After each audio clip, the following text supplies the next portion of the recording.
રાજકોટની માધાપર ચોકડી પાસે ધ સ્પેસ નામના બિલ્ડિંગમાં બિલ્ડરો દ્વારા છેતરપિંડી કર્યા હોવાનો આક્ષેપ ફ્લેટ ધારકો દ્વારા લગાવવામાં આવ્યા છે। મળતી માહિતી મુજબ એપાર્ટમેન્ટમાં પાર્કિંગની જગ્યામાં ગાર્ડન બનાવવામાં આવ્યું છે અને સરકારી ખરાબામાં પાર્કિંગ ઊભું કરવામાં આવ્યું છે। ફાયર સેફટી પણ બંધ હાલતમાં હોવાની લેખિત ફરિયાદ ફ્લેટ ધારકોએ રેરા, મનપા તેમજ ફાયર વિભાગને નોંધાવી છે। ફ્લેટ ધારક મુકુંદ રાવલે જણાવ્યું હતું કે ટાઉન પ્લાનિંગ શાખાના અધિકારી સાગઠિયાએ ત્રણ નોટિસો આપી હતી। ત્યારબાદ સાગઠિયાએ બિલ્ડરો પાસે પૈસાનું સેટિંગ કરી ડિમોલેશનનું કામકાજ રોક્યું હતું।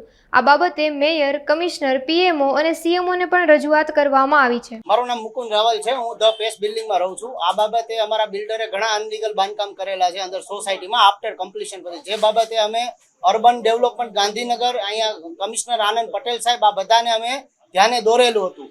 આ બાબતે અમે ઘણીવાર રજૂઆત કરેલી છે। સાગઠિયા સાહેબે ત્રણ નોટિસો આપેલી છે, છતાં બી એના તરફથી કોઈ ડિમોલેશન થયું નથી અને બિલ્ડર સાથે એને પૈસાનું સેટિંગ કરીને ડિમોલેશન રોકેલું છે।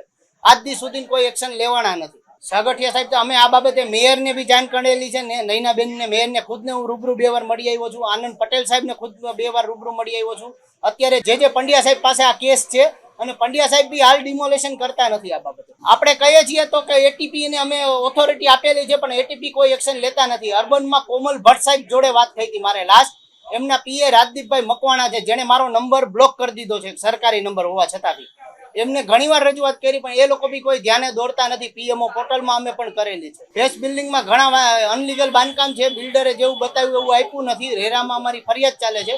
એ સિવાય સ્વિમિંગ પુલ મંજૂરી વગરનો છે, ગેમ ઝોન મંજૂરી વગરનું છે।